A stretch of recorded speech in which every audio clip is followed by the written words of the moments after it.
Assalamualaikum warahmatullahi wabarakatuh. Tajuk yang seterusnya di bawah sirah iaitu faktor penentangan kaum Quraisy.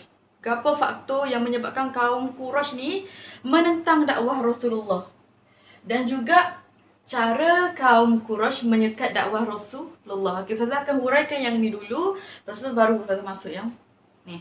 Okey. Dan yang pertama, faktor penentangan kaum Quraisy terhadap dakwah Rasulullah. Okey, yang pertama sebabnya Rasulullah membawa ajaran supaya beriman kepada Allah. Jadi mereka ni dia tak percaya kepada Allah. Dia tak nak menerima ajaran tersebut. Itu sebab faktor yang utama sekali kaum Quraisy ni tak menerima dan tak sah mengikut dakwah Rasulullah. Okey, yang kedua, Rasulullah SAW menghentikan amalan menyembah berhala. Okey, jadi pada masa tu kaum Quraisy ni dia menyembah berhala. Sebab tu adalah amalan jahiliah, amalan daripada tok nenek moyang dia lagi.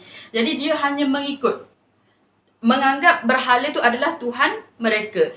Jadi bila dihentikan amalan menyembah berhala, mereka ni marah dan tak menerima ajaran tersebut. Yang last sekali, menentang penindasan. Okay, Rasulullah menyuruh supaya kaum Quraisy ni menghentikan penindasan. Penindasan ni apa? Penindasan maksudnya menghina ataupun membeza-bezakan antara darjat orang miskin ataupun golongan hamba dengan orang yang berada. Itu kita panggil sebagai penindasan. Kaum yang lemah ditindas oleh kaum yang lebih atas. Okey, dua tajuk ni berkait rapat sebenarnya.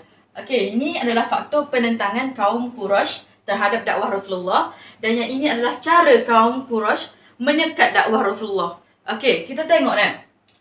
Sini sebab-sebab mengapa kaum Quraisy menentang dakwah, dan ni cara dia menentang. Okey, cara menyekat ataupun menentang dakwah Rasulullah.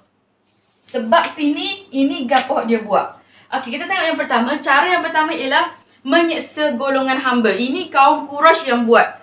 Okey, golongan hamba. Okey, Ustazah bagi contoh. Golongan hamba yang diseksa oleh kaum Quraisy ialah Bilal bin Rabah, keluarga dia. Okey, diseksa di tengah padang pasir. Termasuklah isteri dan juga anak-anak dia. Sekaligus diseksa oleh kaum Quraisy. Okey, seterusnya memulaukan keluarga Bani Hashim di pulau. Orang tak selesai ataupun orang tak hiraukan keluarga Bani Hashim sebab keluarga Bani Hashim ni telah memeluk agama Islam. Okey, dan seterusnya mengugut bunuh kepada sesiapa yang memeluk agama Islam. Ini kaum Quraisy ugut musyrikin dia ataupun penduduk di Mekah tu supaya jangan peluk agama Islam. Kalau peluk agama Islam, dia akan ugut bunuh. Itu cara kaum Quraisy fikir dia menyekat ataupun menentang dakwah Rasulullah.